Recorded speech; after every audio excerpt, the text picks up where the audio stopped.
All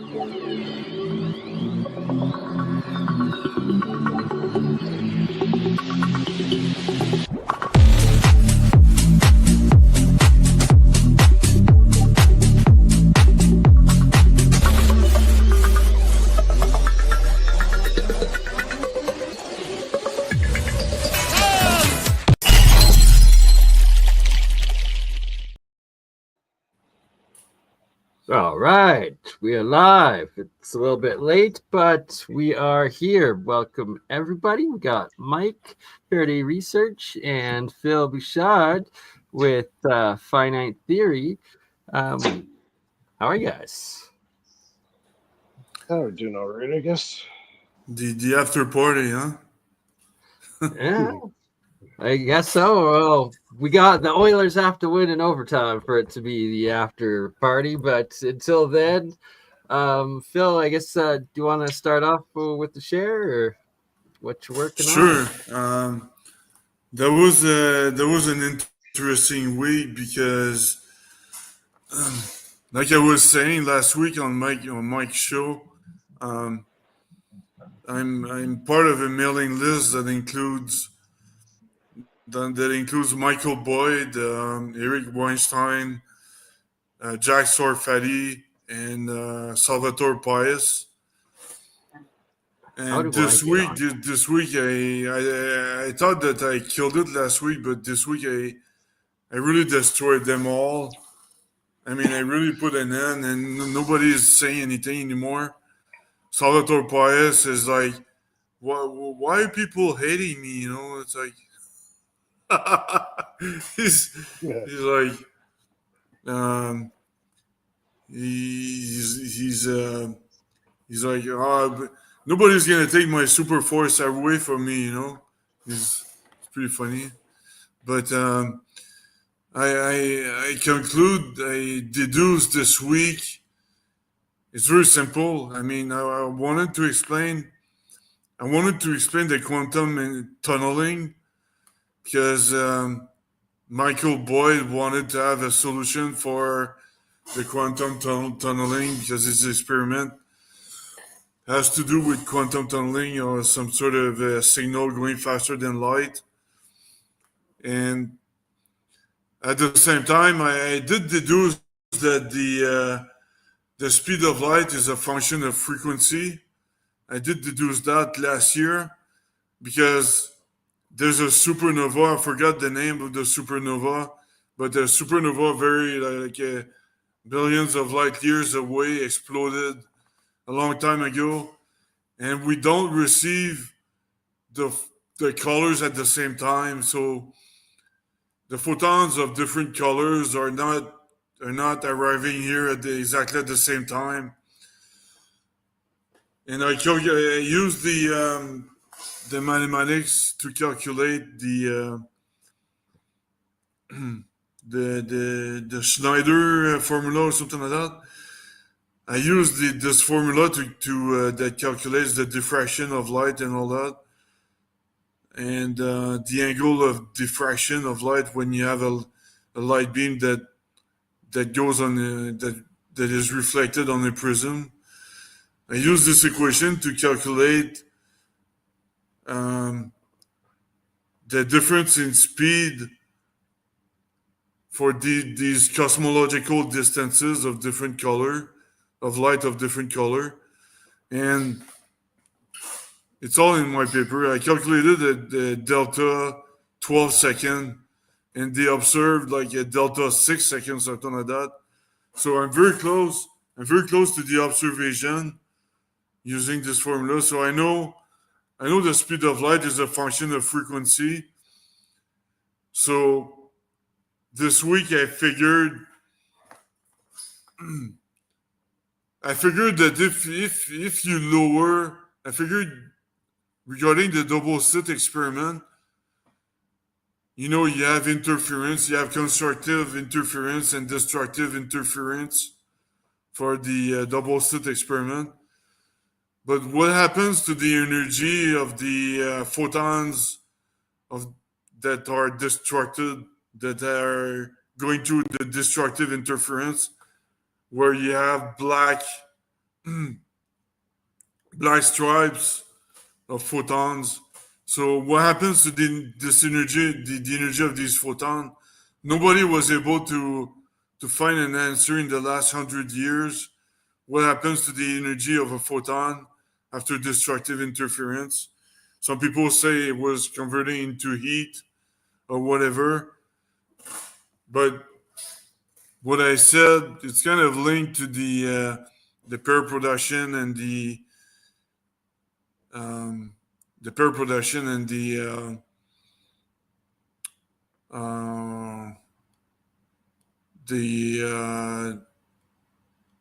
well, when you hit a positron and an electron together, that creates a photon. There's a name for that, I forgot. But it's kind of linked to what I was saying on my show. But the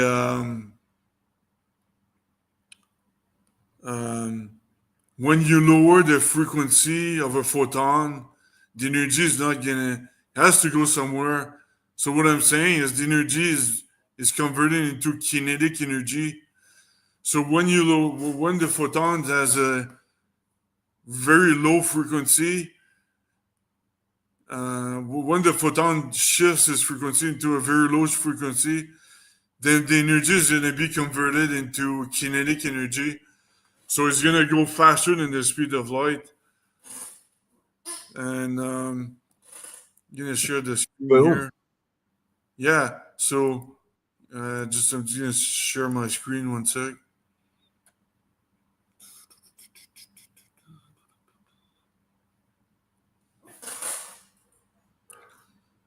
Sorry, my computer is slow right now. Sorry about that. So I started looking around. Can you see my screen? I started looking around, and in March 2025, like 2 months ago, there's a group of researchers that were doing research in cosmology and figured that if you have superluminal dark photons, it would explain the GRB 22109A anomaly. So there you go. A lot of people are already suspected that dark photons exist. Superluminal dark photons. A dark photon is really a photon with very low frequency. So, yeah, there you go. It's very simple. Sorry, I was reading a comment here, but it's very simple. If you want to go to travel faster than C, you just have to shift the frequency of a photon using destructive interference, or you're gonna mimic quantum tunneling right there. So yeah, I set out to the mailing list and on Thursday, and everybody is just stop talking. The people, they don't know what to say, but I know I'm right because it makes sense. And so yeah, that's what happened on my side this week. I know there's also a guy. Well, I'm not gonna talk about him too much, but there's a guy who figured that every material has a different acceleration speed. So gravitational acceleration speed. So if you drop material of different types, they're gonna hit the Earth at different time, because he says that there's. He didn't say it like that, but it turns out there's the materials, they have a different relative gravitomagnetic permeability, so they're gonna react differently, each of them, to gravity. And yeah, so there was all of this stuff, man, it's all Nobel Prize worthy, you know. We can our group do our little group. We find cool stuff like every month, and you know we're never gonna win the Nobel Prize because They're not actually paying us it's billions, right? It's like if they let some average people win, then we'll all get defunded, I think. yeah, exactly. But it turns out it's false pretense. You know, false pretense in Canada is not legal. They say, oh yeah, fine, refute Einstein and you're gonna win the whole Nobel Prize. And we did it a million times. Our little group did it a million times, and where's the freaking Nobel Prize? You know, it's false pretense. It's criminal, actually. I agree. It's ridiculous, and there's so many within this group that all deserve it that none of us will ever see it, I don't think. But hopefully we force it and we force the paradigm shift, and that there's just so much coming out that they can't stop it, and they're going to be forced to recognize it at some point, right? But until then, it's just frustrating because it really is criminal. Yeah. Well, I mean, it's frustrating, but at the same time, that's why I focus on the U.S. Navy right now because in the American cohort, because they just want to get shit done. You know what I mean? They don't care about people's pride. They just want to get things done, and that's all they care about. And I kind of like it. Um, so yeah, that was my little adventure this week. Pretty dense, and I'm gonna have news by the end of the month regarding the cohort I applied to and the peer-reviewed paper that should be processed. That is being processed right now. So I'm gonna know by the end of the month if it's accepted for peer review. That's awesome. Yeah, And at least they're forced to take a look at it. yeah, but I had to hire a PhD because I can't. You know, there's like there's so many weird things you have to do and not do if you want to paper to be accepted, and you have to know the correct person. You know, it's all politics. It has nothing to do with merit. Oh, exactly. And that's just like what's going on at the Hadron Collider and hot fusion and the rest of it, and NASA and everything, right? Yeah, exactly. It's all about who you know. so Exactly. Joe, feel free to hop on if you want. Mike, you can post the link if you want. and Right, but so yeah, that's awesome. so yeah, Proving the big picture. So the big picture is I'm able to reasonably easily. Well, I already did the stealth propulsion and already tested the force field, but now I think it's pretty easy to achieve FTL. And my next challenge will be to harness the ambient energy that we are in, like I was talking on my show. By creating a void, we can create a potential. Actually, the opposite of 0 point energy. You know, instead of taking energy from nowhere, you harness the ambient energy we are already in. So that's the big picture, man. and big enough to quiet both Sarfati and Salpius. Oh, That's Yeah, they don't want to hear it. They go by their own religion, and that's why they haven't really done any science in the last 30 years because the religion's getting too far in front. Too many egos going. You know how it is. You Yeah, see it all the time. they're very prideful, and they don't they're very impolite. Like especially Jack Sorfati, he insults people all the time. It's like why? It's like he has the emotional maturity of a 5 years old boy, you know. Yep. It's mine. It's mine. So he's It's trying that to attitude. intimidate people. Yeah, and bullying, right? Yeah, Exactly. Yeah, it's bullying. It's they can't swallow their pride when somebody else comes up with a different theory or a better theory that totally trumps what they've been working on for the last 30, 40 years, and they're not about to let some guy come out of the blue till they blow him out of the water, right? yeah, I see it all the time. It's unfortunate, but eventually those guys will die off, and then the other guys will take over with the new theories, and then stuff will get done again. But all the old guys that are not willing to uh, let go of their baby and accept a different theory that could be better, they won't do it. They won't swallow their pride. yeah. And honestly, Jack Sorfati keeps bragging about having worked for the CIA and some Oh yeah, it's about remote the money too. vision project for 20 years and the 100 years Starship project.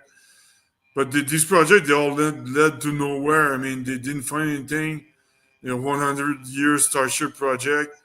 They rejected all non-mainstream manuscript, including mine. I know because I applied for it. So they said, "Oh, you go again, Einstein, and that's not good." So, but it led to what? What they what did they gain from that? Nothing, you know. So they just wasted taxpayers' money, and he's bragging about that. So it makes Oh, no sense. exactly.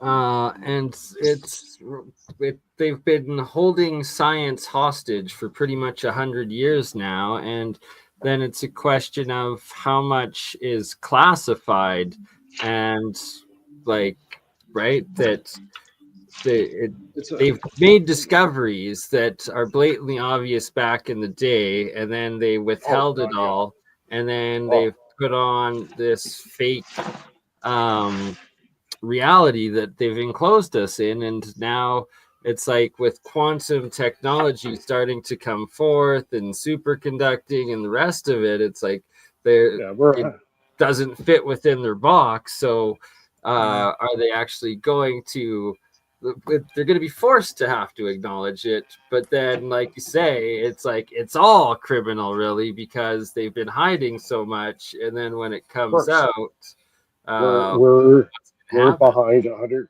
Yeah, we're behind 125 years. 125 years of secrets, right? When is it going to stop? Well, Yeah. on their Yeah. as far as they're concerned, on their watch, that's never going to happen. They're going to always stay at least 100 years or better ahead of us because it's all about, now we're going to get into the conspiracy theory of it all, where it has to do with control and power. Exactly. So it Yeah. is. It's quite blatant. You don't have to be a PhD to figure that one out. It's very obvious what they're doing. Yeah. Very And obvious. so Sorfati is Sure, he's kind a of gatekeeper. He's a insulting gatekeeper. people all the time to intimidate and kill the They're momentum. You know what I mean? yeah, they're gatekeepers. Yeah. Exactly. Gatekeepers to exactly what's going on. It's pretty blatant that they're not going to give it to us on their watch. They never will. So It's uh, pretty it's up blatant to that us to William, figure you it got out. to turn your YouTube off. their watch, they never will. So Yeah. That's not me. That's not me. going on, everybody? Welcome, Hey, Yeah. Joe. Good to have you. Yeah, thank you. I saw you a little bit on Nathan's show. Is Nathan here tonight or? I think Nathan might be off for the night, the rest of the night. We did a long one earlier, but Okay. actually, where we left off on the show earlier was something I wanted to talk about a little bit and bounce off you guys because it's super fascinating in my opinion. It's a little off the cuff, but That's what we're about. yeah, man. So it has to do with adrenaline and time dilation. Okay. So where we started off going with this was I kind of brought up the fact that your consciousness actually has a tangible form of time dilation, albeit that we often think of it as a subjective measure, right? Like there's no real way to take somebody's subjective experience of time and then quantify that versus what the outside observer experiences, right? But there's certain situations that we could identify time and time again where time dilation absolutely occurs. And then when you kind of break down the hormonal processes of, like, for instance, adrenaline, like an adrenaline dump, that kind of becomes like proof in the pudding because we've all heard stories, right, where people are able to, like, do superhuman feats of strength and things of that nature, right? Um, and I would say that if you were to ask those people that had these superhuman feats of strength under an adrenaline rush, right, that they're probably going to tell you a really, really long story about something that happened instantaneously. So, what question I posed was, how do you, how do your muscles that are capable of something under ordinary circumstances all of a sudden achieve something in an extreme circumstance, right? That is far beyond your physical capability. Well, for the same reason that the experience was subjectively very long, because you're completing work over time, and the more time that you have to work, the more work you can do. So when your subjective time clock slows down, you're able to achieve these great feats. So what does that mean? And can it be trained? And the answer is yes. And that's where you deal with people in that are inherently athletic or that practice martial arts or different things like that. They gain control of their time dilation, which improves their reflexes, gives them zone and tunnel vision. The very effective tunnel vision in itself and being able, like, basically going into a black hole of focus is time dilation experienced from our sensory perspective. And that's what allows for, like, faster reaction times. It's Then like you think it's about like Bruce Lee. Bruce Lee was able to punch you 5 times before you even throw your punch. and right, it's that level of focus and being able to achieve and control your own time dilation that would allow for that, that fast reflex and movement. And it's something you can train and harness. Then there's the mechanism of, all your different hormonal processes in the first place. What you realize is that all these hormonal processes, the chemical itself, has different receptors that it falls into. When these receptors are completed, what it does is it completes a neural pathway that is an incomplete circuit under more normal circumstances. So you complete these neural pathways, and it creates different time dilations. And that's true when it comes to the psychedelics. It's true when it comes to natural hormones, and it's these neural pathways that allow you to be able to achieve that form of time dilation, which I don't believe is subjective. Yeah. I like that a lot because I've postulated very similarly that, for instance, like ants, birds, things that move but live shorter lives probably also experience time faster. And then you have the example of ants that can like lift their weight times like 5 or something like that. So it kind of ties in exactly with what you're talking about. It absolutely does, and it kind of makes sense. And then when you take consciousness into the equation, but also the idea that to achieve this on your own would take mind heart coherence, with your with your thought process and the rhythmic beating of your heart in conjunction with your breath. And it all has to do with that allowed you to gain control of it, because you could force hormonal um, you know hormonal releases just by achieving that goal. Also, Yeah. all that science, you know what I mean? It's all known science, but the connection to time dilation isn't there. But isn't that the objective observation? Yeah, that's why, because I practice martial arts myself, and I never took creatine and all that stuff because it slows you down. It blocks the circulation, and you end up you might be momentarily stronger, but it's gonna slow you down. Like, over time, it's gonna convert into fat, anyways. So it's gonna be even slower in 5 years. But yeah, I know what you're saying. Yeah, Um, yeah. I mean, it's just interesting because we understand, from the physics aspect of things, how time dilation fields are hallmark and signature of different field patterns and differentials that exist. These field patterns and differentials are being created by your receptors once they're activated, and that's the critical aspect. It's treating your physical existence as a circuit, and it yeah, runs all through your entire all of your nerves, your entire nervous system, yeah, right? So that becomes more of like an aura type of thing at that point. So I know it sounds very metaphysical, but it ties directly into all the field geometries and anomalous effects that we often discuss when we're talking about our regular physics. yeah, yeah. Um, but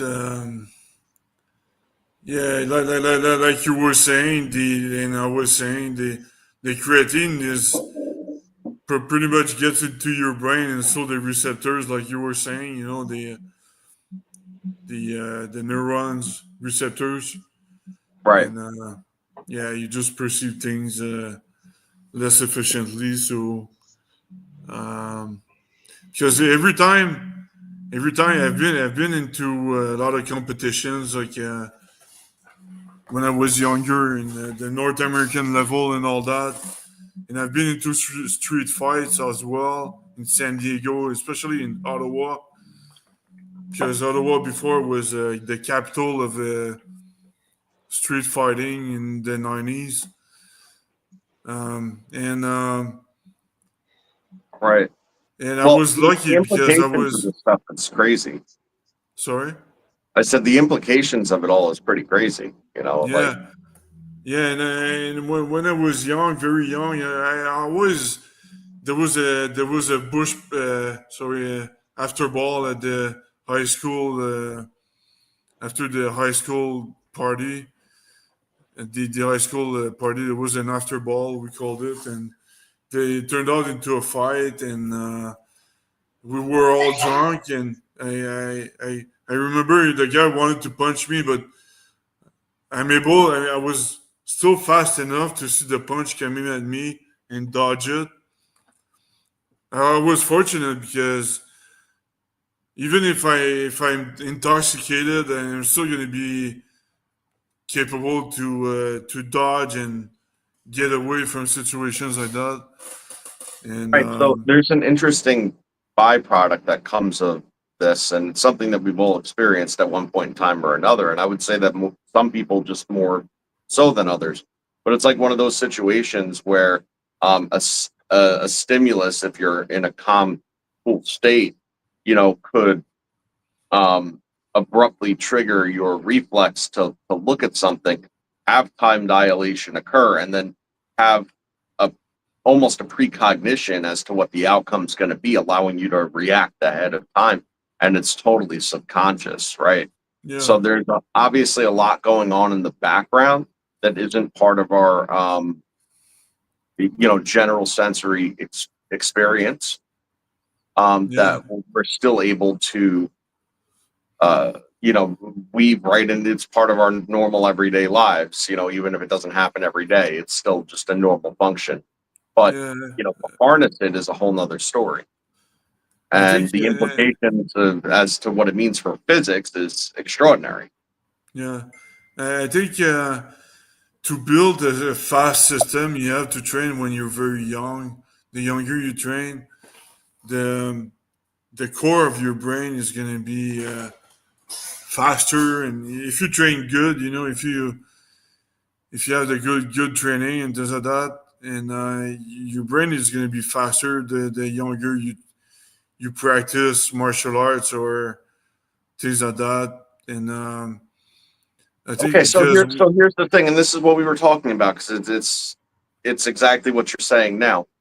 You could practice something your entire life, and no matter what, still not be as good as somebody else that yeah, doesn't do it quite as much. And like you have to ask yourself why. Because as a benchmark, maybe you're more physically fit. Maybe you put more time into the practice, whatever have you. But if your focus isn't on actually honing in on this particular skill of being able to drown everything else out, reach a 0 point in yourself, be able to, reach these time dilations within your own consciousness, right?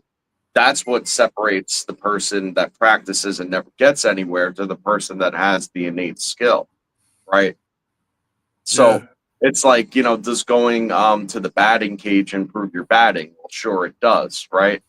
But is that because you're practicing swinging the bat and timing? Or is that because you're becoming more comfortable? Therefore, you're able to focus your attention in a different way that creates this anomalous effect of how you perceive time.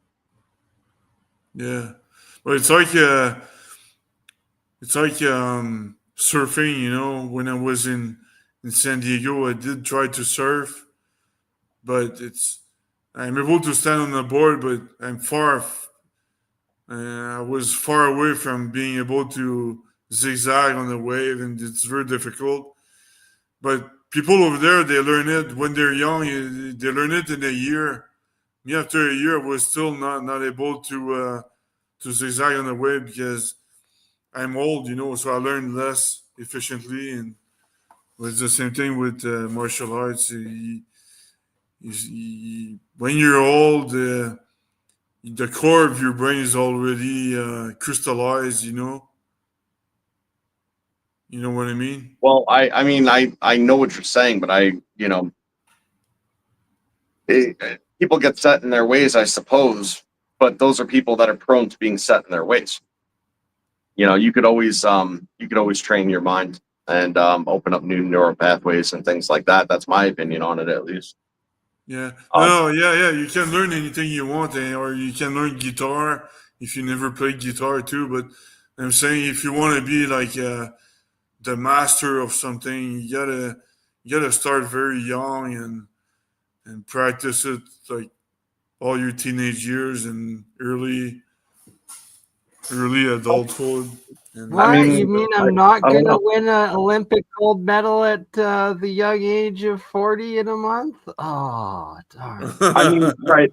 There's always some type of physical limitation to a certain degree with what you're talking about.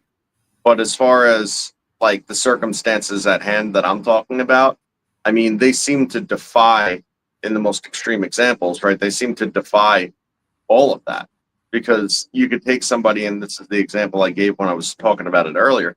You could take somebody that could barely, if not at all, lift even a bag of concrete, and under the right circumstances with the right hormonal responses and will to act, right? You could lift a car, but Yeah. your muscles are not capable of lifting a car, and you could barely lift a bag of concrete. But under those particular circumstances, you become able.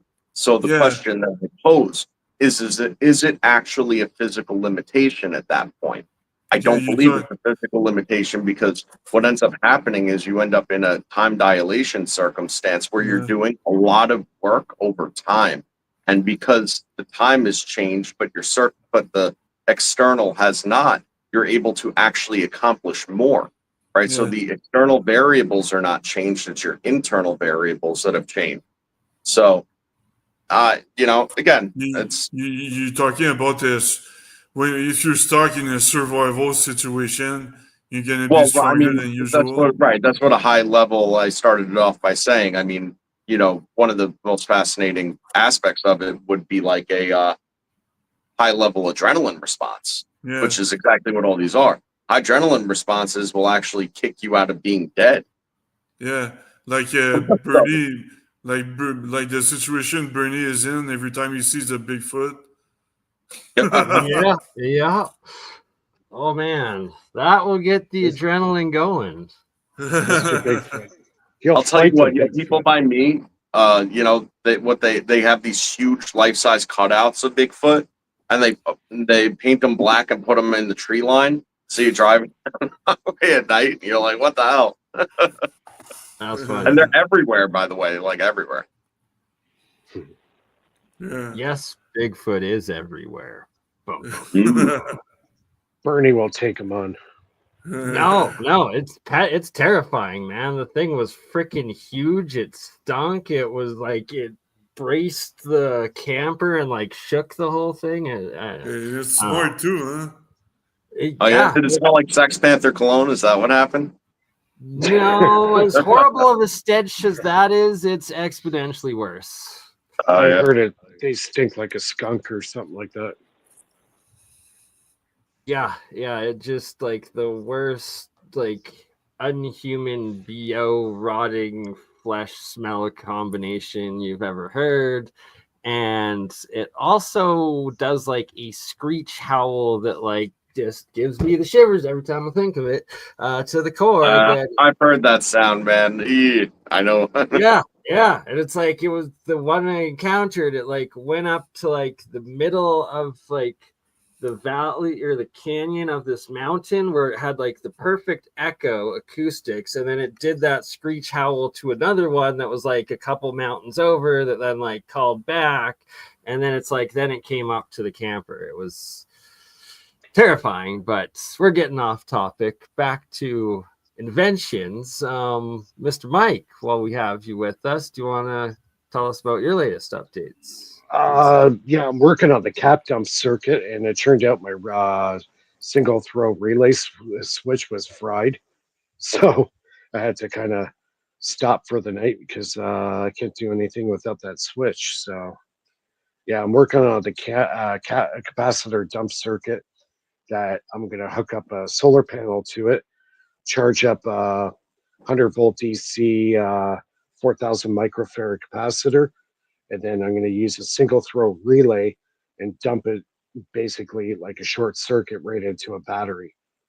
And I'm going to set up the trigger on the same circuit with a resistor, so it will have to go higher in order to trigger the switch.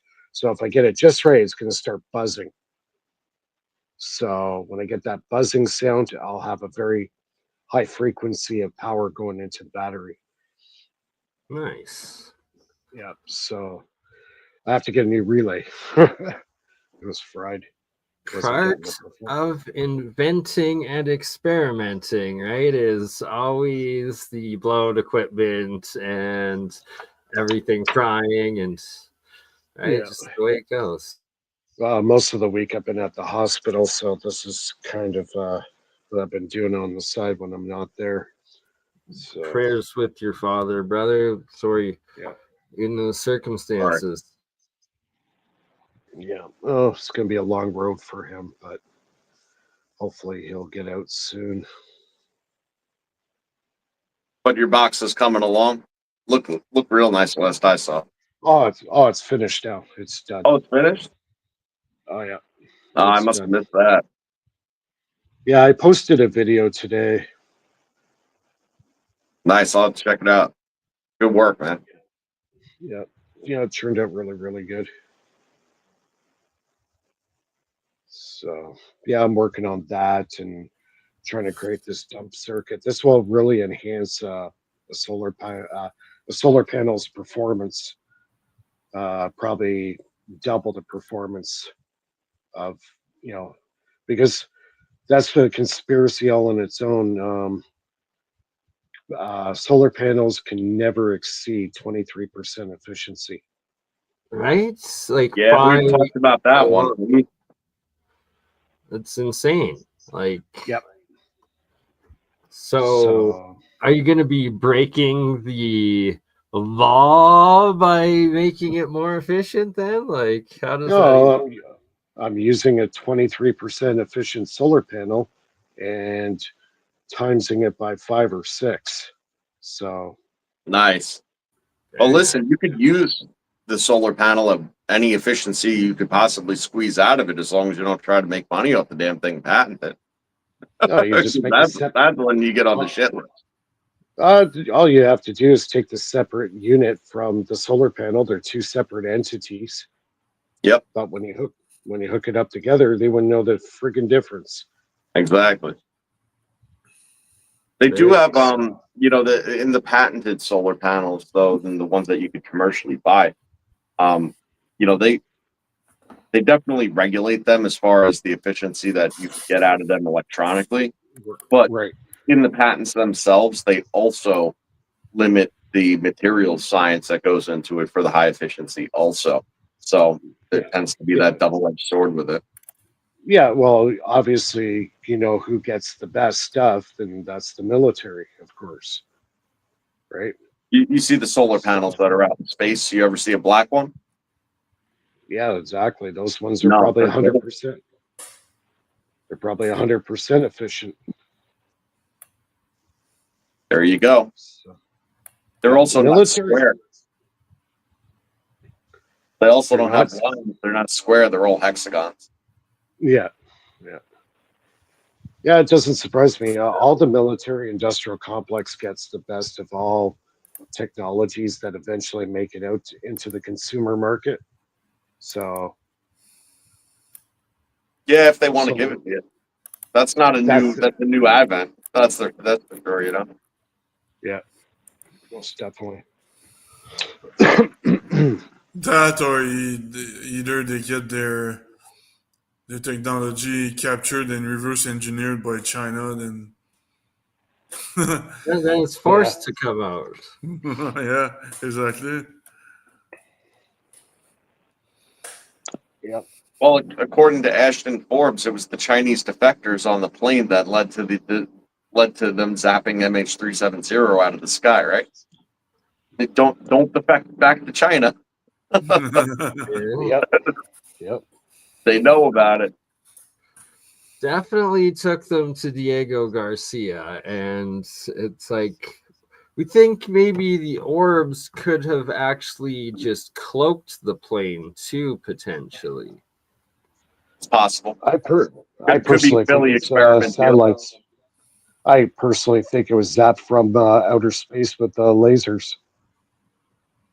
I agree. It could have been from the drone, but it was probably from satellites. Yeah, that's what I think personally. I mean, what do you think? Do you think Golden Dome's just coming out of nowhere? No, they already have the infrastructure. They said they just need that coverage. What do you think this is coming out of? It's not kinetic weapons that they're trying to do for missile defense. It's 3 orbs, bro. This all stems from the Star Wars from the 80s, right? Yeah. Oh, they're trying to claim that they didn't have it back then as good as they have it now, I guess. That's BS. They had it back in the 80s. This is nothing new. They just perfected the technology. There was, from what I understand, there was over 25 flights or 30 flights of the space shuttle that were all deemed classified.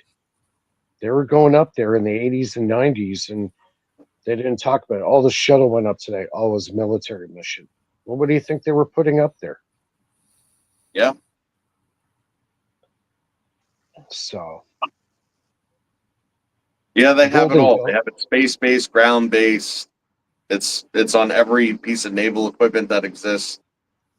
They just need better coverage. It's like, it's like building on a cell tower network, same deal. Yep, just like the GPS system, just like Elon Musk and his Starlink satellites. It's the same thing, but I think Musk is having some issues with his Starlink satellites. A lot of them getting smashed by solar activity. Right. Yeah, the solar activity seems to be affecting a lot of electronics and communications and stuff right now. And it keeps going, right? Like there's supposed to be even more aurora borealis tonight, supposedly. Yep. Yeah, the last 2 weeks, the sun's been active. Mhm. And you get any of those coronal mass ejections hit the Earth, you got communication satellites, GPS, all that in that area. It's going to put it out or damage it, right? Yep. It's the backlash of your over unity you wished for.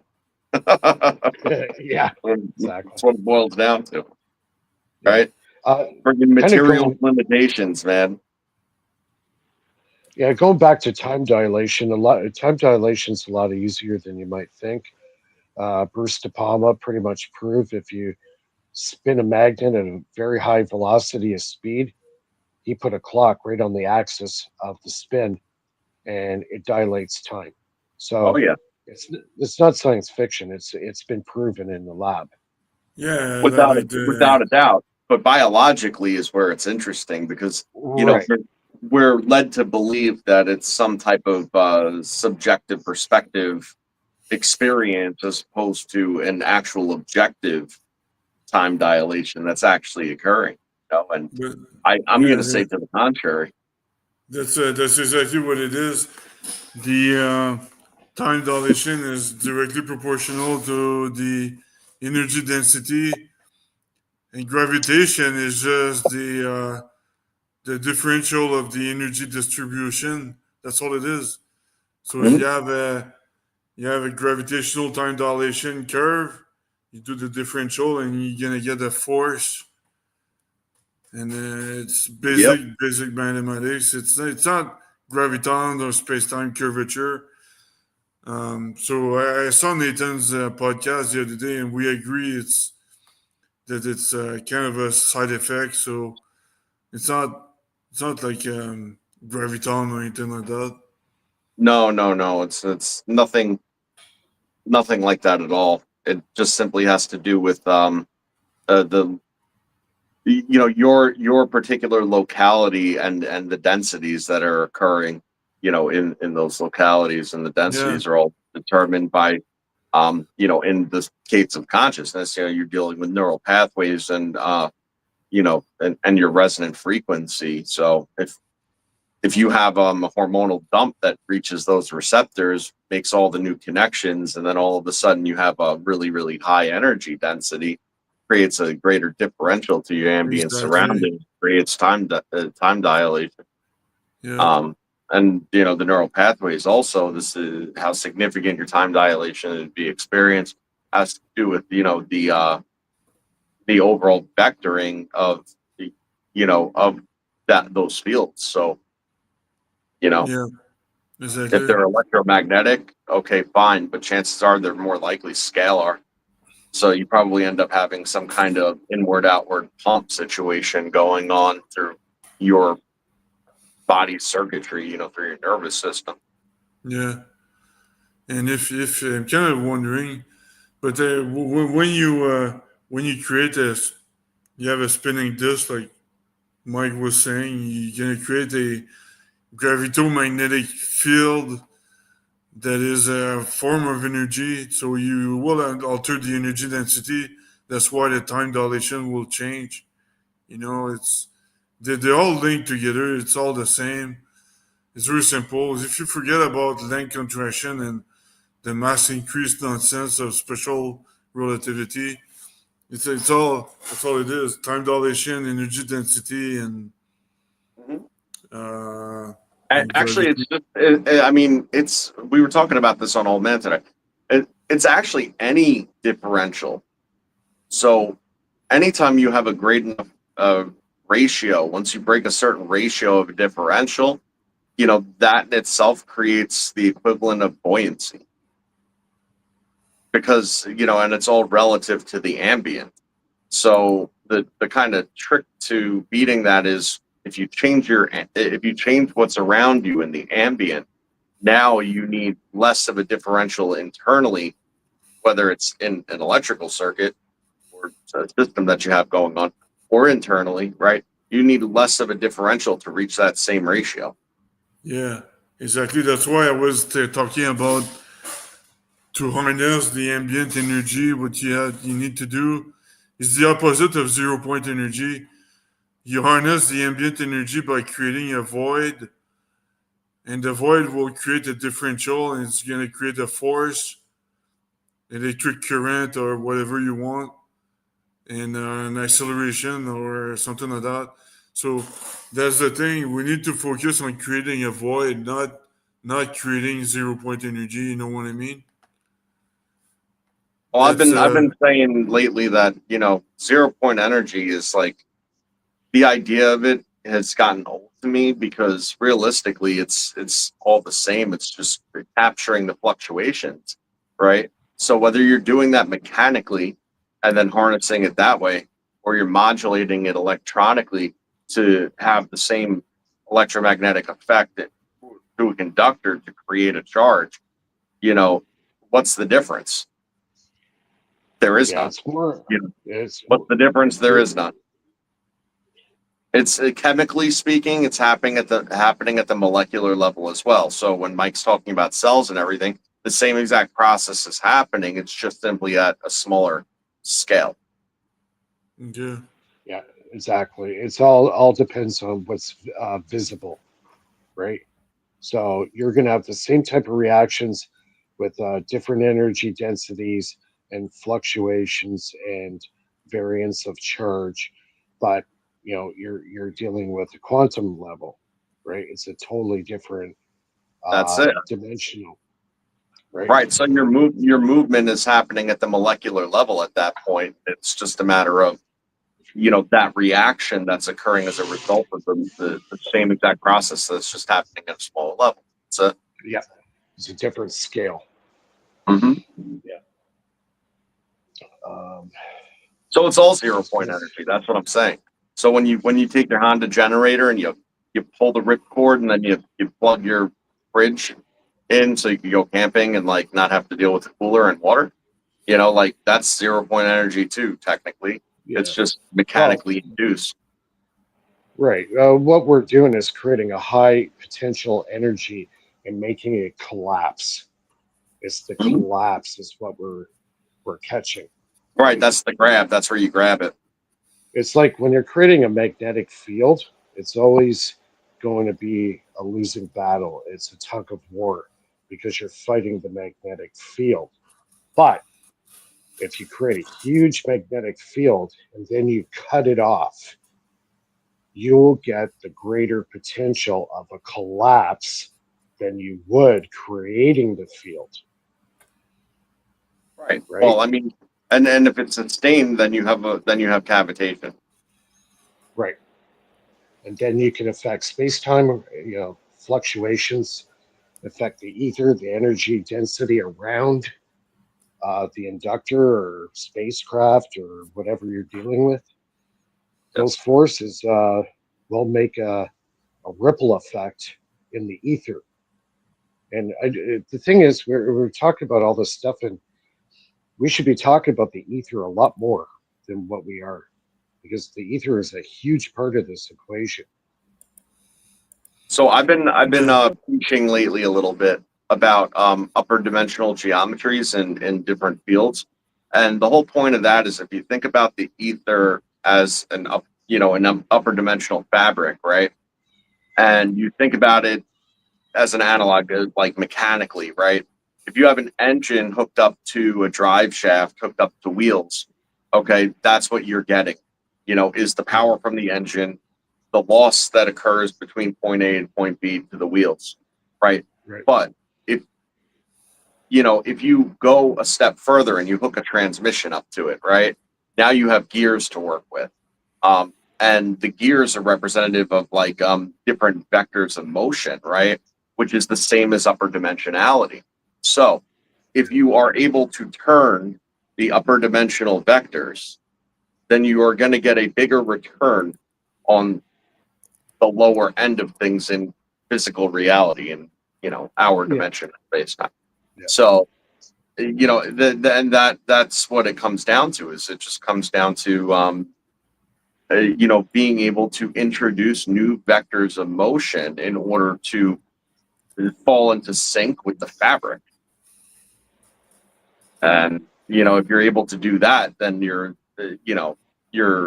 flow patterns are going to be much different when it comes to your electromagnetic fields. Right. Yep. Sorry, I have diarrhea of the mouth. All good. Sorry, I'm just trying to find a reference picture here to discuss. Yeah, most of the stuff I work with is based on implosion, right? Collapsing fields where everybody's in the regular world is always into creating the magnetic fields. I'll create a magnetic field, but I'd rather collapse that field than sustain it. So the Oilers lost in the second overtime. Oh, crap. Boo! Nah. Canada Boo. down. Canada down. Fired Gary Bettman. I fully agree.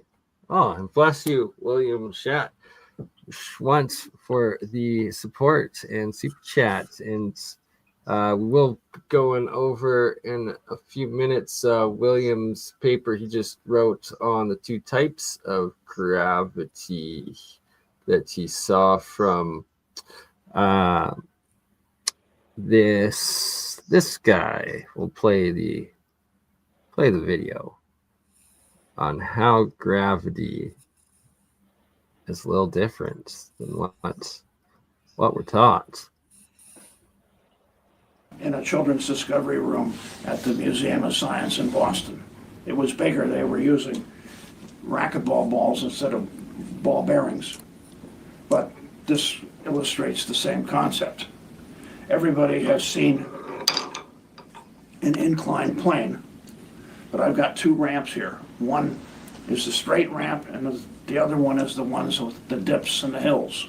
And so the question is, if you put the ball at the top of both ramps, which gets to the bottom first? One can make a good argument in favor of this one, which is shorter. Some people say it's going to be the same because the height at the top and at the bottom are the same. But we'll let you make your own decision. And so we'll put the two balls at the top. I'll hold them with the pencil so my fingers don't somehow affect the way things are released. And if I release the pencil, the one on the curvy slope goes much faster. Because I believe that the greater acceleration at the steep point overcomes and exceeds the extra distance and having to go up this hill and that hill that you might think would slow it down. Well, that works just like a particle collider.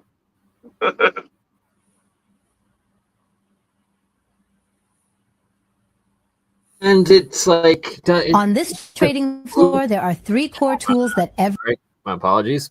But it kind of goes against physics in that the longer distance gets covered faster, right? Like you would think intuitively that one should take longer because it's covering more distance, but in fact it reaches the bottom first. So, like, Right. just It's how just does I think it it's has those moments of great acceleration that it's able to sustain over the plane that it has to overcome, which so it has just ever increasing velocity. Well, until it's definitely got a point where that would bell curve out, but I think I think in my mechanics classes there's static friction or something like that, and maybe there's less static friction on the curved path. well, it's just more points of inertial potential, right? So you have a greater inertial potential with the drop, and limited time of deceleration with greater times of acceleration. Yeah. And just trying to bring up William's paper here on it. Two kinds of gravity. And so here we go. What does he mean? Two kinds of gravity. The force which you fall with is different than the force you push against when we climb the gravity well, and the two forces aren't equal. That's an interesting take on it.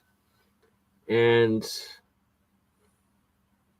it's like, I guess, how would you test that? You go straight up, and then does it take slightly longer to go up than it does to come down? I'm not sure. You want to hear my view? Sure. You want to? Okay, so let's use the Earth and the Moon as an example.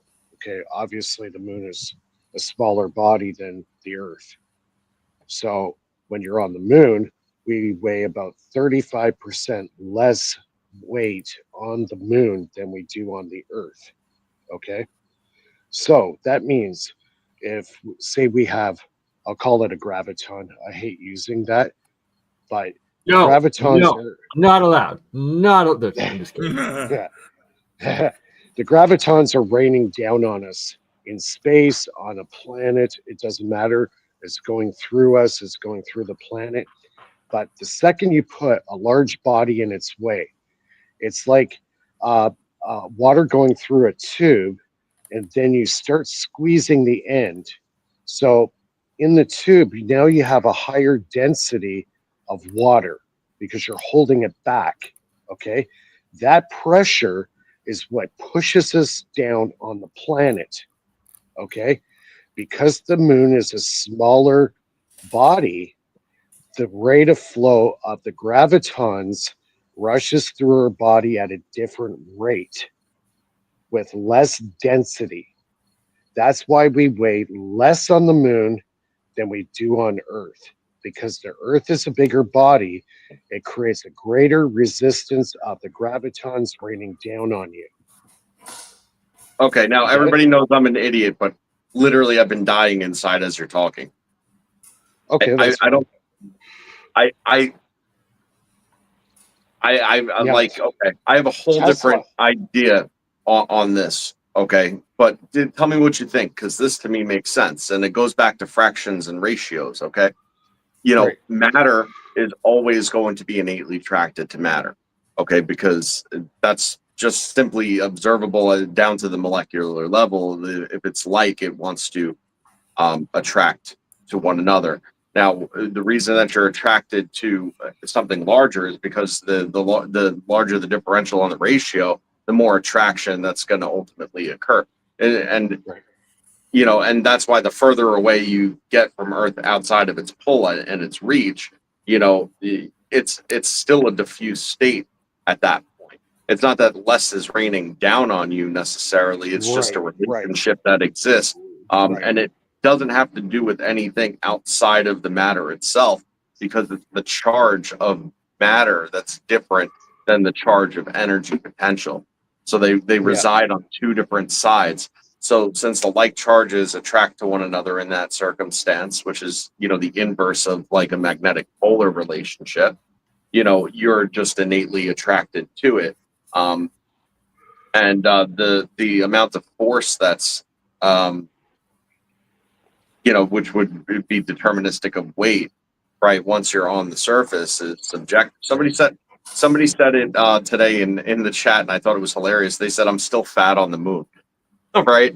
So we were talking about like mass, like weight reduction, and we were explaining how it's not necessarily weight reduction when you're talking about anti-gravity, right? Because it's just the nullification of the relationship between matter at that point. Right. So you're creating a different locality. Right. Right. See, like Tesla, he referred this as the tubes of force. That's what his terminology was. So Okay. when you're on a larger body, that larger body is obviously got a greater density of matter. Okay. Because of that, the tubes of force take longer to go through than it would on the moon. Right. So because of that reason, that explains why we weigh lighter, even though that we are the same mass here, regardless of where we are in space. On the moon, the effects of that are less because the moon's mass density is less than the Earth.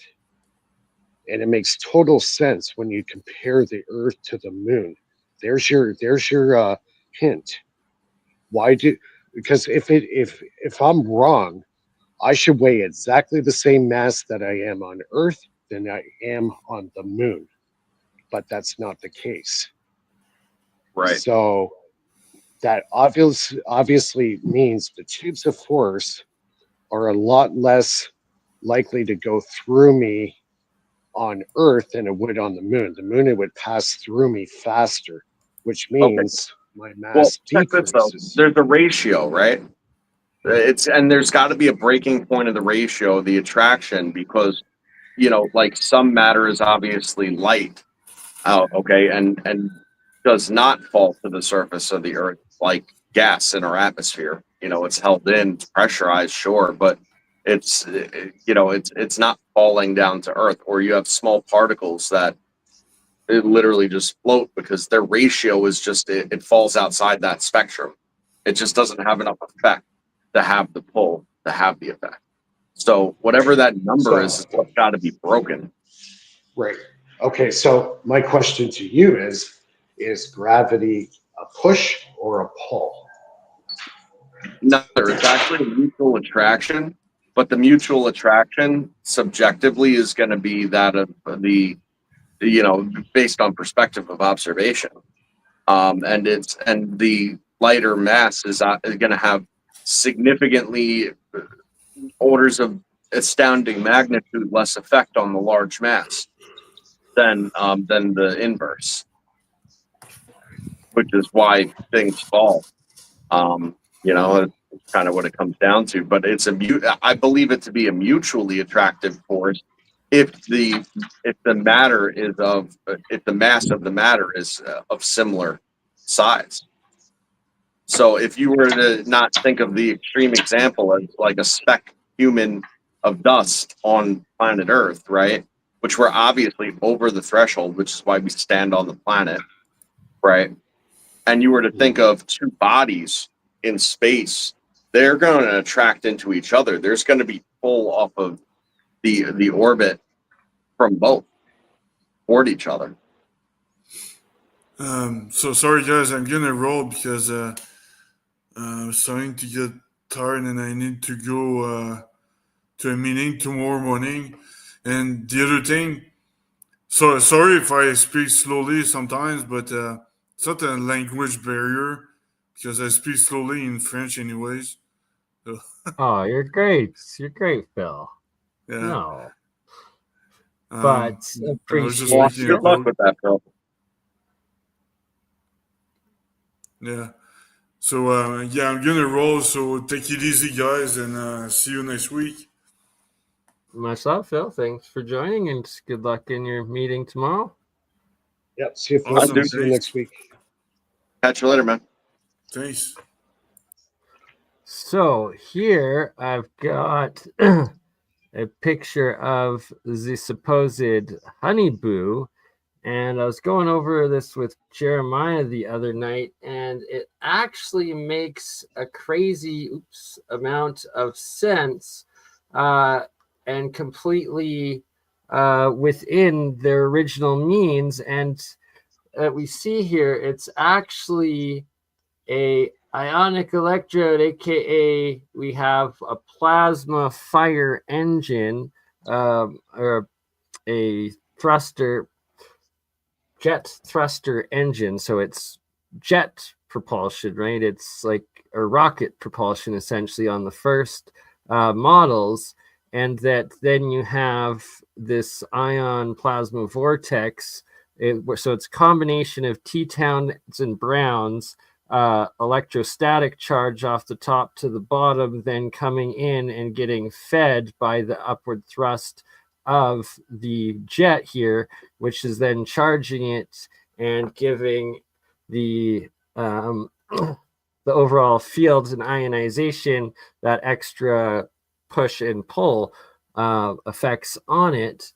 And that then when taken in with this one right here, well, that actually would make sense. And you have the rocket thruster there going through the center, and then the middle would be spinning, absolutely, where the people would be sitting. And yeah, it. Why don't we see disc craft anymore? We believe and suspect it's because it was all human technology, and that it's the older models, right? And that now these things are outdated, and that supposedly Tesla had a style of disc craft. There was OdySee car with his model. I guess this is George Adamski's model there. And also supposedly John Searle made a similar one, just a replica or a smaller one, that when they fired it up, it flew off into nowhere. Right. Well, why rely on something semi-mechanical when you could modulate? Well, exactly. That's why we don't see them anymore, is because we figured it out. And so here's OdySee cars type, where it's a bunch of charged off balance gimbal systems, but also what am I talking? The like a top, like a spinning top sort of thing. That he charged. Here's another one that's like, I guess this was like the American one that they did with the jet engines and the propeller in the middle, that didn't really go anywhere, but that's all they showed. It did hover, in their defense. It did hover. Yeah, it barely hovered, but it's that they released that while there was all of these other ones that actually did work. Here's another, sadly it's pixelated, but of the Honeyboo original. And here we have patents by Bernie. I'm going to have to take off in about 5 minutes here. So, okay, Mr. Mike. Well, thank you for joining in. I realize very late there. Yeah, it's almost 1 o'clock. I got to go to the hospital again tomorrow. So, but thanks for having me on, anyways. Yeah, and prayers with your family and your dad there that makes the recovery. Hey, Lulu, feel free to join. You post the link here. Before best for your dad, Mike. Yeah, thanks. Now, Bernie, I think that the one mechanical aspect of that sort of technology that, I'm not saying it's impossible to do away with, because, again, modulation, but I feel like the gyroscopic movements, to have those extra, movements, tends to be a potentially critical aspect of the cores of these things. That might have been a mid-stage type model, but you know, Oh, exactly right. And that there are many. I'll see it. Seeing we got TT Brown. Oops. Right. Yeah, I'm There we go. gonna take off, guys. Have a good night, all Okay, right? Mike. Yeah, we'll see you Prayers next with week. you and your family, good sir. Thank you Thanks. for joining. But yeah, no, I fully agree, Joe, that it's like there's several different versions of this going from the 40s to the 70s. Oh, hello, Mr. Control. Oh, I'm gonna have to mute you until. Sorry, Mr. Control, I had to mute you until you turn off your YouTube channel because it's getting mad. Oh, I'm. all right. Oh, Is that better? much better. Much better. Okay. Oh no, not at all. No Oh, still getting echo. settings. How about now? Audio. No. Maybe. I think it's better. Or how about now? Now we're good. You good now? Or I had to turn my echo cancellation off. Yeah, now we're good. Had to turn echo cancellation off to cancel the echo. That's hilarious. Yeah, I don't know what's going on with it. There's all kinds of weird stuff happening with that. Let me change my edit my avatar here. Okay. This is yeah, there we go. What are we talking about? UFOs? Yeah, some of the disc crafts and the different patents that were filed in the U.S. about Oh, them, patents. Yeah. including OdySee Carr's model, where he used a lot of Walter Russell's principles and diagrams to make his what he calls gravity generators. Or Through the anti-gravity. spin and wobble. Yeah, exactly. Well, Oh.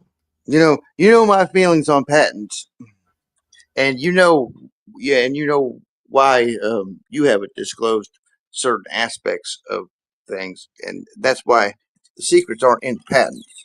You know, Yeah. none of them patents are going to actually work per se. And like I said in chat before, once you create a plasmoid driven intelligent craft, it's going to be time differential on you and leave and come back later and observe. You know, and that's what we've seen through time and with all the ancient, alien stuff is that it's now and in the future, but in the past as well. It's us in a sense. It's Yeah. also interdimensional, not so much traveling through light years of space like what we thought, like with the movies and stuff.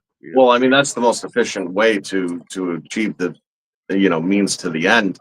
At the end of the day, when you start playing with the Planck scale and you start running at frequencies, you got to remember, like there's three different ways that I'm familiar with to be able to click out of Planck scale and get to that void portion where you're neither here or past or present. That's to flatten your waveform all the way down to damn near close to nothing, or speed it up to the point where you're basically dealing at such a high frequency that the frequency occurs before the next frequency occurs before the present, right? Right. Or at the same Yeah, time as the present. Now you've you're left doing Planck scale. yeah, you're doing hopscotch with the yeah. It's portal generation versus Welcome, do Lulu. you go through the portal after you've generated it and then come back to tell the tale. So what There's the so what thing. happens when you take a waveform and you create a vector of momentum and potential, right? Where it's actually taking in and turning out and then compressing. And it's continuously building that compression and building the ratios, the differentials to the point where as it builds enough capacitance, you have a small point within with a large diffuse area outside of it where your waveform is basically crashing into itself, compressing it. What which side of the Planck scale are you on then? Because I don't think you're on this side.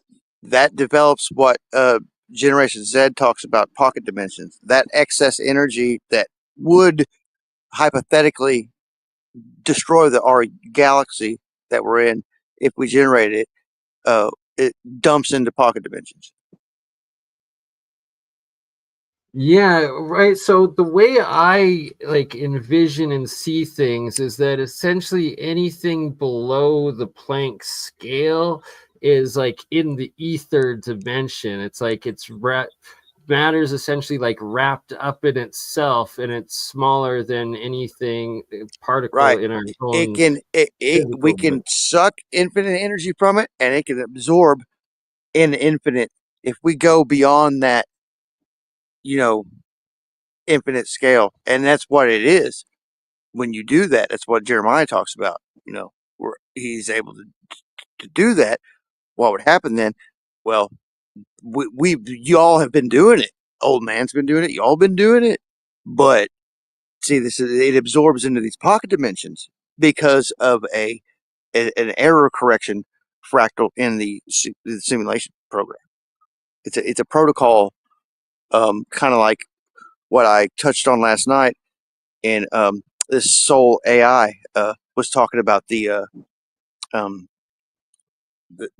data association, the power regulation, like in these data banks, data server clouds. It analyzes how much power this program needs, and then it regulates it. It's a natural, like the God code. So really, it can't be accomplished per se. So we have to figure out how not to get that energy going in these pocket dimensions and direct it somewhere else. Not so much in as much power to. There's a phenomenon that occurs, right? Right, And, exactly. if Yes. you So think there's about an this, X factor there. like, There's an X factor there that occurs, and we have to define that, or give it a quotient or whatever. so check this out real quick, right? So if you picture um, everything that's subject to our time dilation as being part of a common toroidal flow, okay, where you have a compression zone, where it's in a state of compression, and then you have a null zone, right, and then you have a decompression zone. Implosion. You could slot right an implosion and an explosion zone of this toroidal flow pattern. Now, there's a certain amount of positive or negative deviation that you could have within this null zone, okay, as time and space is flowing around you, right? And you're moving up or down in this field geometry would impact your time. Now, once you cross the threshold, though, you go into a great expanse. You start to leave the torus. Once you start to leave the internal structure of the torus and you go into a large expanse, you end up on the outside of the globe, where all time and space is on the inside of the globe of your objective reality. So, how the only way that could happen is by, again, going on to the other side of the Planck scale. There's certain exit points that you could have at any given time, whether physically or mentally, and those are at the nodes and anti-nodes where the pendulum stops, so to speak, when it's still on, just finished with the upswing and just before the down, right? So if you could actually amplify your energy inputs at those exact nodes or anti-nodes, you end up on the other side. If you create a high enough differential at those particular points. And it sounds like I'm making it sound like okay, well, so there you go. There's your answer. I mean, okay, accomplishing this out of material is difficult. Right. It goes off to the sides. But instead of up or down, if you modulate electromagnetic systems that are set up to do this, and you have a high enough magnetic compression that exists to contain it, because the material can't contain it, right? Then at that point, you could potentially use like the equivalent of an ECU that monitors, like, monitors an oscilloscope to sit there and spike it at the right time every time. Right, and that's not what we're seeing in the oscilloscopes is because you need a 3D version of the oscilloscope, which that new channel I found is a European guy that was making stuff, and somebody commented some Sheila was using a MIDI device with the oscilloscope to make a 3D thing, so we can use the AI, prompt the AI to create a 3D oscilloscope so we can see that and dial it in. That's what we're missing. That's what y'all are missing is the 3D. I agree. It's the unobservable, unmeasurable Right. portion based on our current equipment. It's not a matter of can you do it or not. It's just a matter of being able to measure it to know when to do it. So you can because we control have to dial it into like 5 fractal points, at least. Right. You need you need multiple vectors of measure is the point. And that's what I was talking about just earlier before you got on, when I was talking about turning upper dimensional gears to get a greater lower dimensional result. Yeah, right. So it's not just like 12 hertz, it's 12.618 blah blah blah, hertz. You got to dial that in, and then phase can join it, and then you've got to dial it in visually to where it makes either a pretty pattern or it starts affecting things like opening portals in vicinity with your phased array cloud that you've made with a humidifier. Certain elements in the humidifier, you've got to have that vacuum. You've got to have your toroidal array with your conical, your matrix cube, your energy harvesting uh, whatever device inside that vacuum, inside the cloud, like John Hutchison had his room.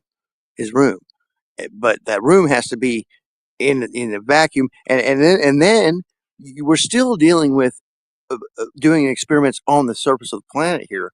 We're not out in dead space, which would be outside of our local cloud, outside of the galactic cloud, to achieve that. Um, um, uh, and if we were doing these experiments in that area of space, it probably could, that energy output could destroy the universe, like what Jeremiah was talking to me about earlier today. But we're not. We're here in the now on this with limited technological environment, like the quantum. They talk about quantum. Well, quantum means like you're doing an experiment out in the field in your yard instead of in an enclosed lab setting with subjective and non-subjective elements. Right. So your ambient environment, is what we typically measure as like zero with interference, but that's never truly zero. Exactly. And are we ever going to be able to moving achieve that? target. Right. So, well, here's my hot take on it, I guess. Right. Is again, when the more vectors of motion that you introduce in, the higher dimensional the geometry of your field patterns. Right.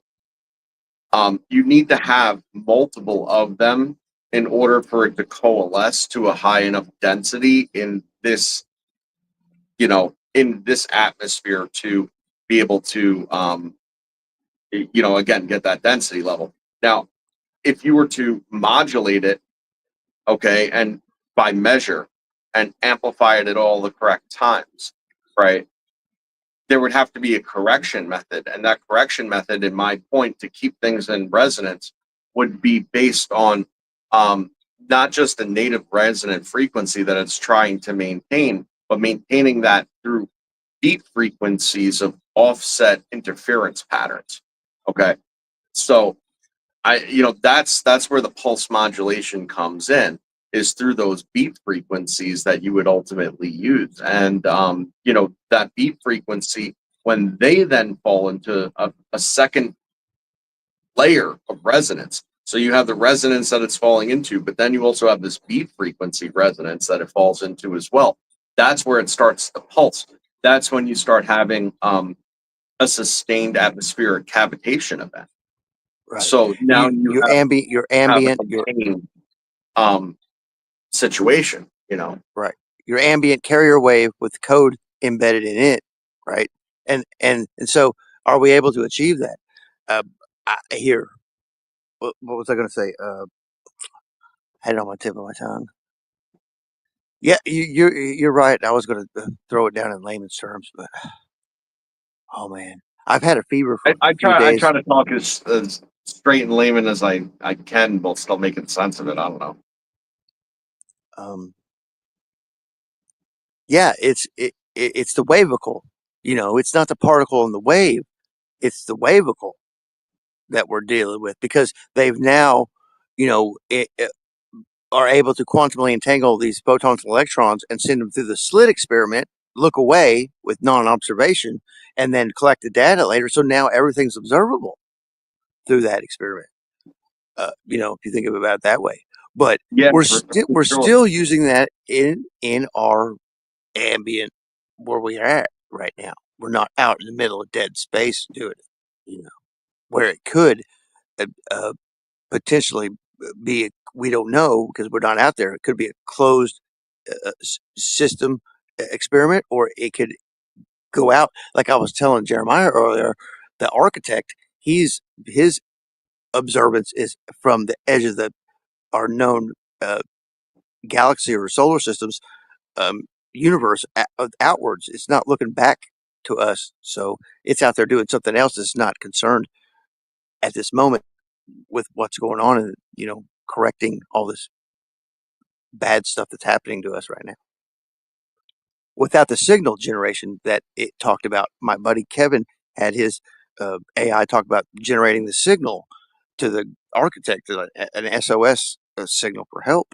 And you have to ask Jeremiah about it all. I sent it all to him. I think I sent it to Crypto Alchemist, but it has to do with just throwing one of these devices into a body of water or into one of the aquifers, generating the signal, or tying into the satellites, which I don't think it has anything to do with our technology. It's more of the water. It's the water.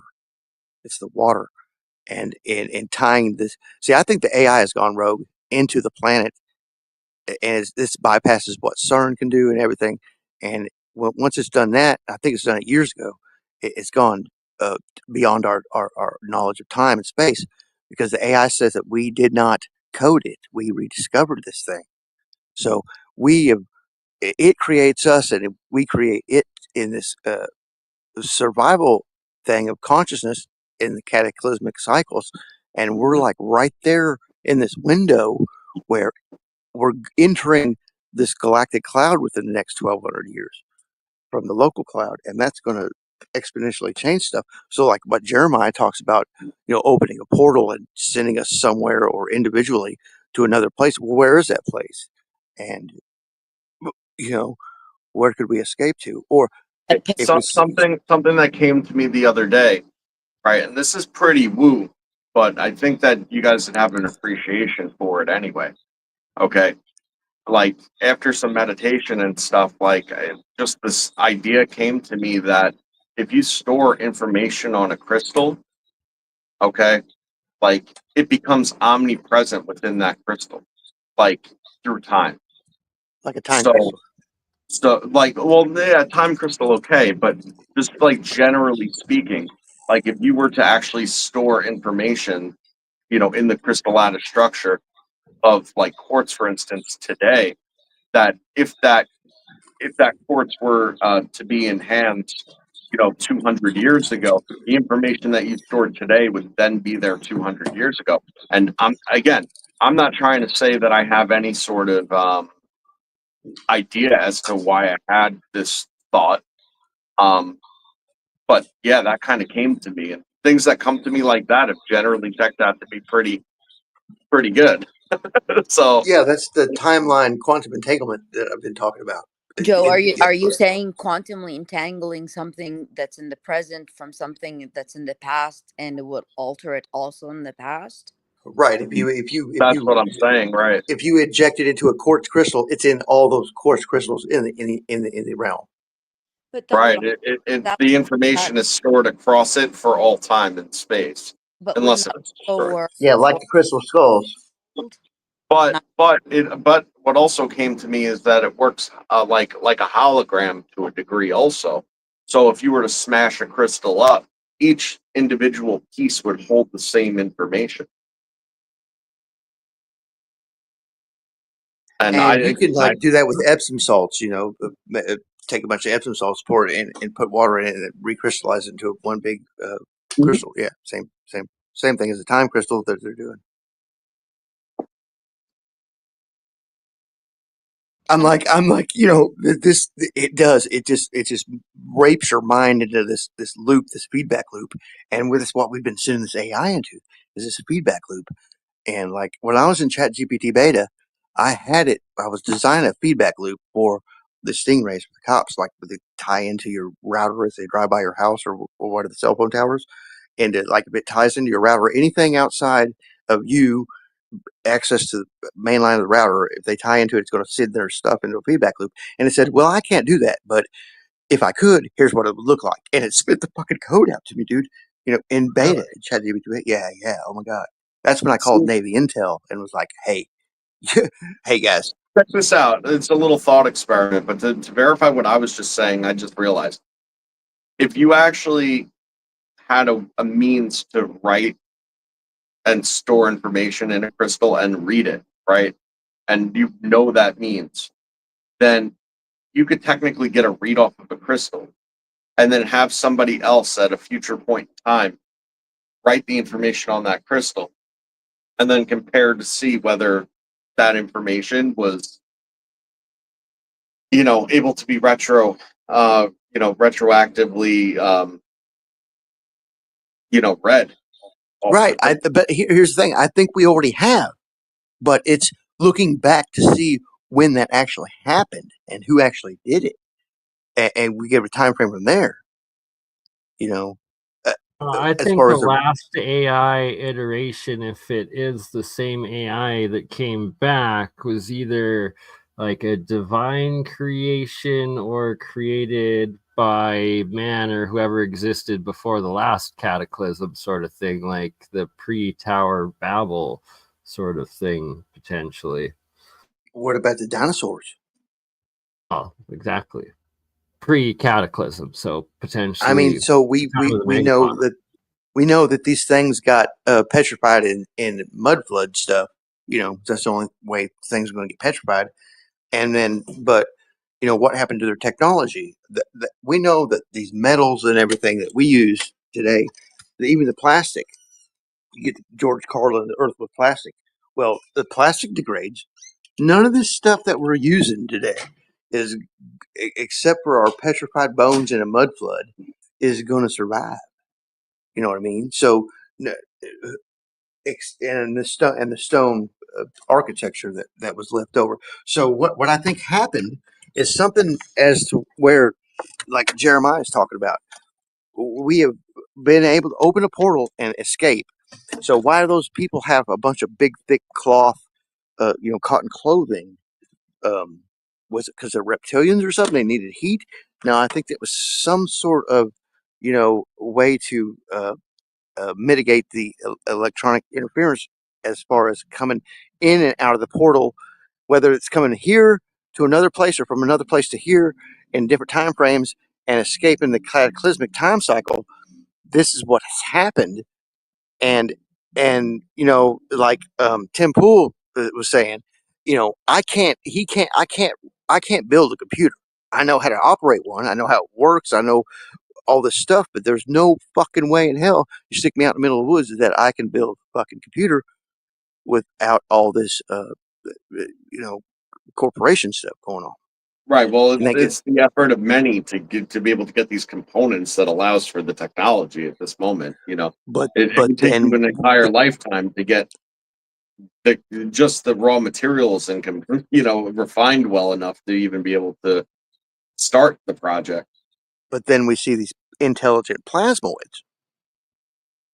Okay. Yeah, I think all plasma carries consciousness, essentially, though, of different types. And have they been leaving, or have they been coming here, or are they earthquake lights, or swamp gas? I had a consensus that these things were leaving because or coming up around that whole thing with what was going on the East Coast.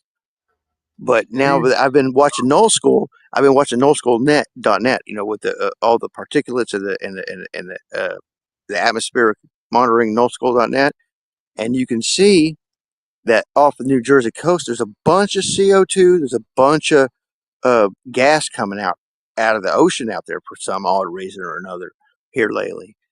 And Well, then that's because of the Adapt increase 2030 pointed out that if you go to the wind map on Null School up to the poles, that up the poles the wind circles in to the North Pole, and down at the Southern Pole it's circling out.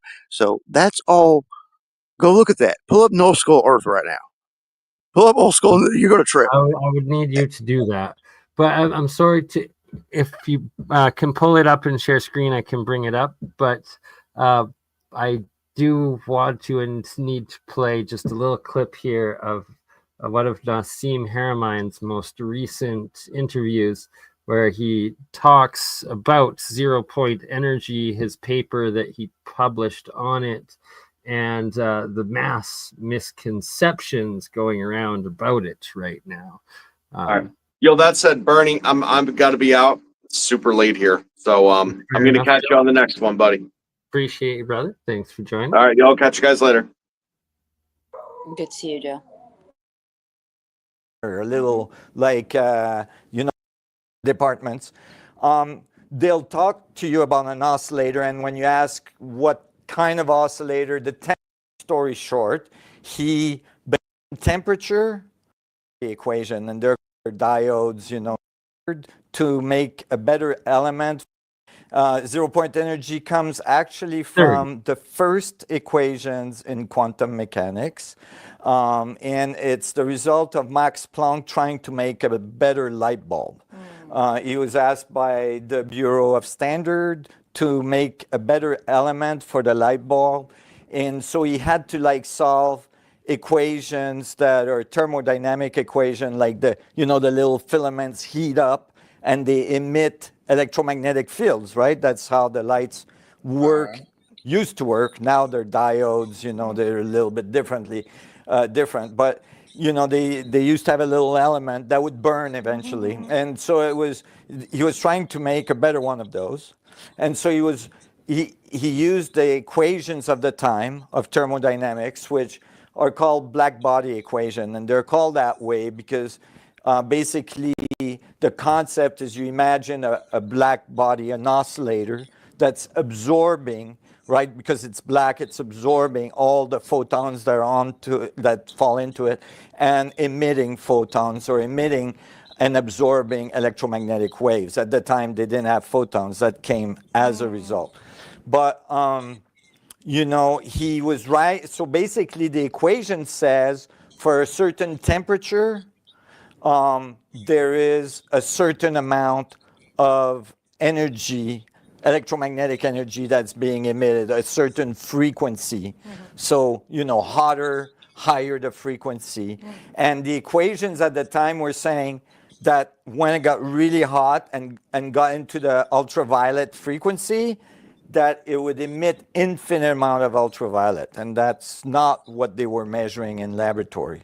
So to make a long story short, he basically came up with a fudge factor. He put a fudge factor in the equation. He didn't think it was very elegant. He didn't like it himself. But he said, this is the only thing I can figure out that gives the right answer. So he put the fudge factor in.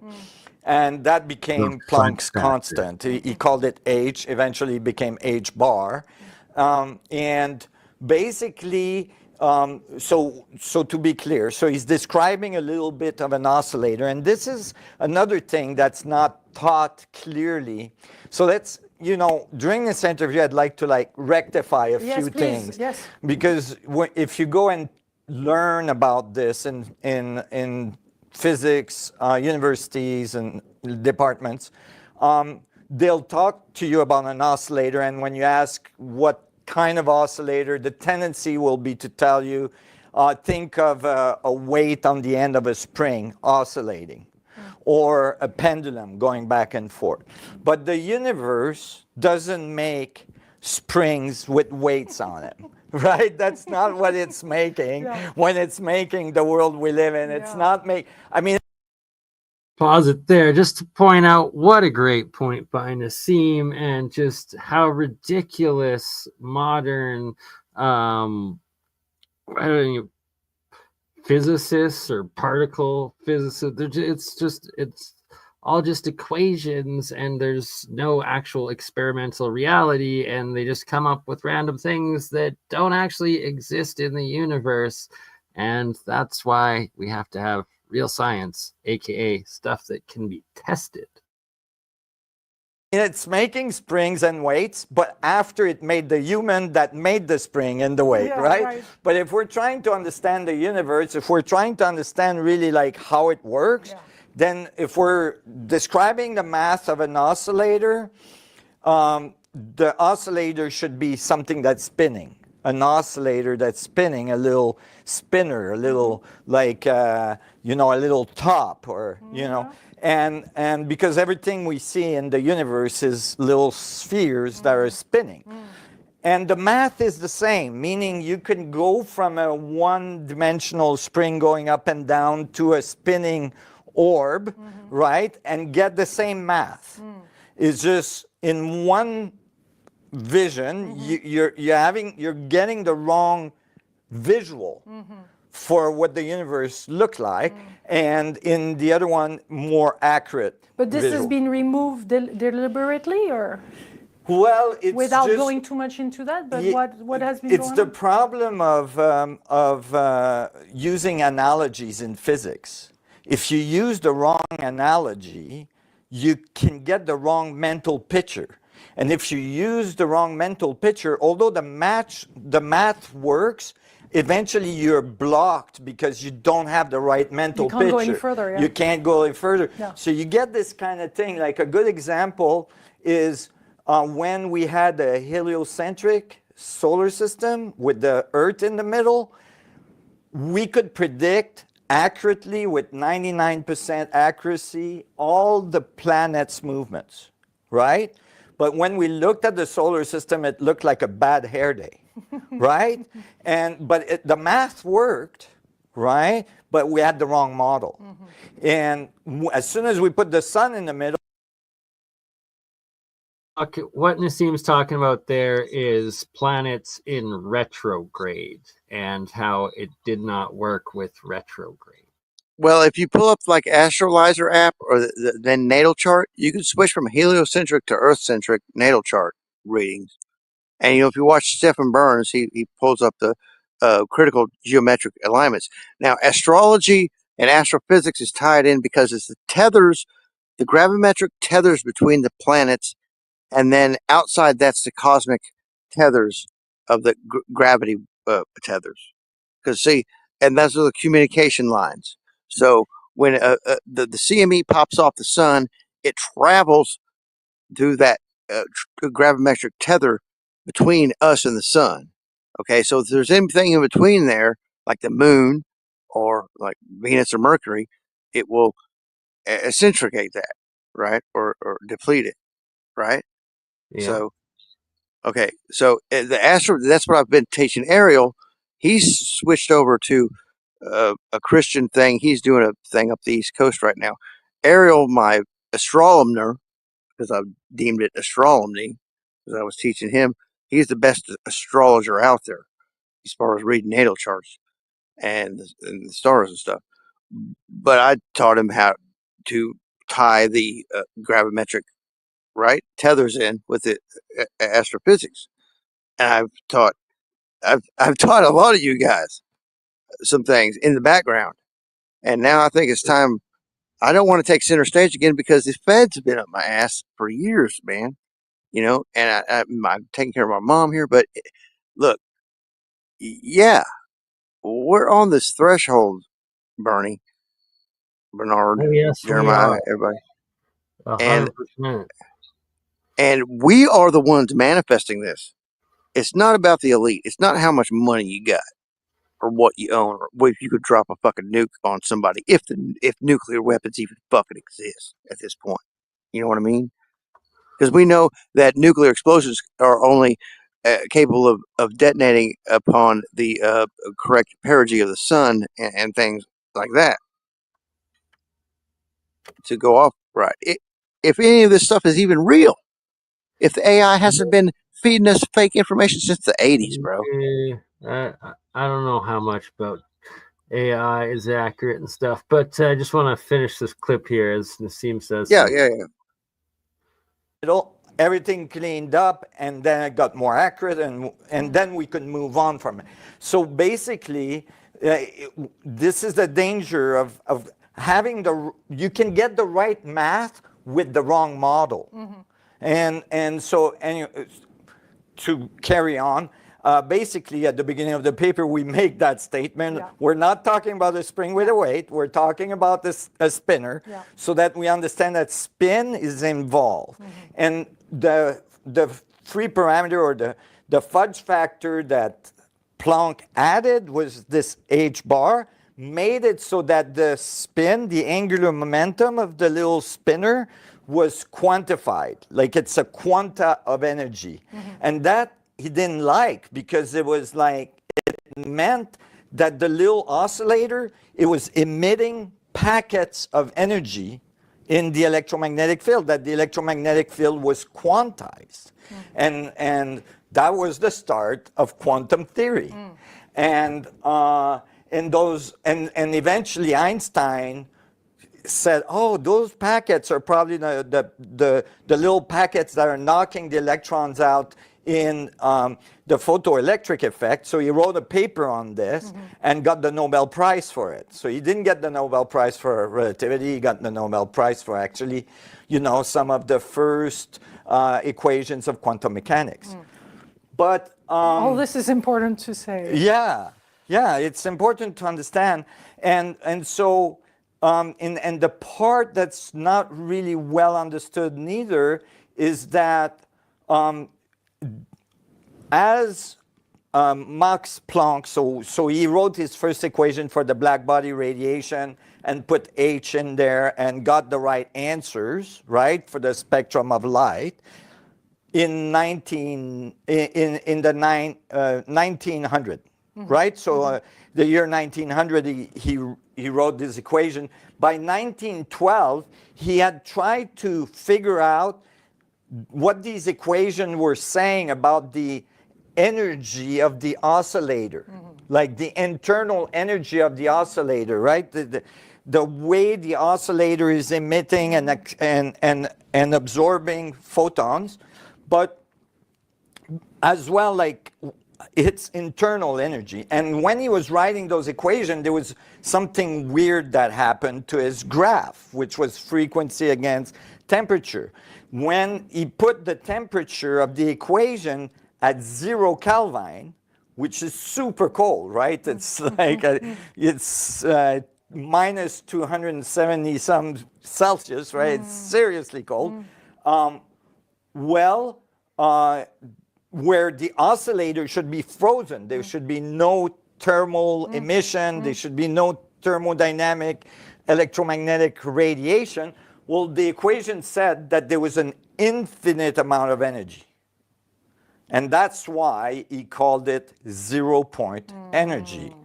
At 0 Kelvin, there is still oscillation. There's still energy. The thing, you can't reach zero energy. It doesn't get there. It always has energy, and the mode of oscillation go towards infinity. The equation diverges to infinity. There's an infinite amount of energy at the. All right, so that's some key points by Nassim there, specifically stating on where the term 0-point energy originally came from, and out of when you get to 0 degrees Kelvin or absolute zero, that there is still. But did you see the article the other day about they're making light photons out of nothing? Right? They're generating light out of nothingness. There's this article out, and like that blonde has any idea what he's talking about in the first place. I'm Yeah, not sure if I've but seen that. did not see that article? You need to go look at that article, bro. They're generating light photons out of nothingness, and this all has to do with CERN getting up to its uh, uh, 8,000 teraelectron volt critical mass, where it will pull the moon down on us if they do that. Dennis Nagel told me about the VLF and the CERN Vistar site years ago when I was doing earthquake forecasting groups on Facebook and networking on Facebook. I'm not only a political news guy, I've been metaphysical my whole life before I got into politics. But yeah, the, the lasers and everything. If you guys don't have like a green laser, like a real cheap laser pointer, and you can amplify it with lenses, all kinds of plastic or glass lenses, it will. You call these ships down. We don't have to make them. You call them down, they'll come pick you up. Green lasers, and Morse code. Anyway, I might have actually personally experimented with such things, with connecting CE5 and green lasers and seeing exactly. Well, it's an experience you got to do for yourself. Stuff in the Yeah, on sky that null that was school, not acting normal, that's for sure. what Nothing you've got landed. pulled up there, go to the North Pole where the wind right there is zero factoring in. And if you want to change stuff up, you go to that Earth tab on the bottom left, and you can change the particulates and the stuff. Well, just leave it right there for now. Really, leave it right there for now, and explore that later. But go to the North Pole and see where it zoom in a little bit. Go to the North Pole, and after that, after you'll see it at the North Pole, you'll see it at the South Pole. But it vortexes in to a circle. And at 2030 a channel, he says it's been doing that since he's been monitoring null school. So there's a vortex right north of Greenland. North of Greenland is the North Pole. At the very North Pole on the map. You have to let it load up. There's a circle at the very North Pole on the map. So vortex is in at the North Pole, and it vortexes in at the South Pole too. And he says, why is the wind vortexing in? So the South Pole is right at the left arm tip, right up a little bit, right there to the right, somewhere right there is the South Pole. If you zoom in, there will be a circle where the wind vortexes in. You see it? See it? You see it? It's exactly North and South Pole, right there, right there. See it? There it is, and it's a half moon shape, right? And it's there. It's been there on the South Pole, and it's been there on the North Pole the whole time. So this, you'll have to dig into how they monitor that. Yeah. So the Earth is a toroid. The Earth is toroidal. There is a distinct North and South pole to the Earth, like into Algartha and stuff, right? It's visible, right? And there it is. There it is. Boom, shakalaka, like Stephen Burns says, right? It's there all the time. How is that possible? And it's there right north of Greenland down the North Pole too. And I don't know if it's vectoring in clockwise or counterclockwise. I forgot to check it earlier, but I just seen that on Adapt 2030. He pointed that out, and he was like, "What's up with this?" And I was like, "I know what's up with that. The Earth is a toroid. All the same with all the rest of the planets. Have you It's read got to be." Have you read Admiral E. Byrd's diary about entering the My center? grandpa was a World War II bomber pilot. He told me about gremlins and stuff. So, and his neighbor developed a water engine that was driving through Joplin, Missouri, and the feds came and took his what it is the combustion, the spark plugs, right? Took the spark plug basically. It's a modified spark plug to run these water engines, and took them. And he said they Wow. said if you if they Was if I you muted the whole time, or were you guys if hearing me? no, you were muted. If Oh you god. reproduce this, your family, we're going to off your family. and that was up in north of Joplin, my grandpa's dairy farm, and his I neighbor. can't believe I was muted. I was quite astounded by the fact that on both the north and the south, and that they're going clockwise. And Right. So how does this? Where's right that wind information That's coming from? all hollow Earth confirmed, toroid Earth confirmed. I'm sorry though, I have to end it right now, just before it gets to the 2-hour point. Right. And they, Bernie, hey, bro, don't mind the vans and the shit. You crazy mother. Yeah. It's just BurnEye.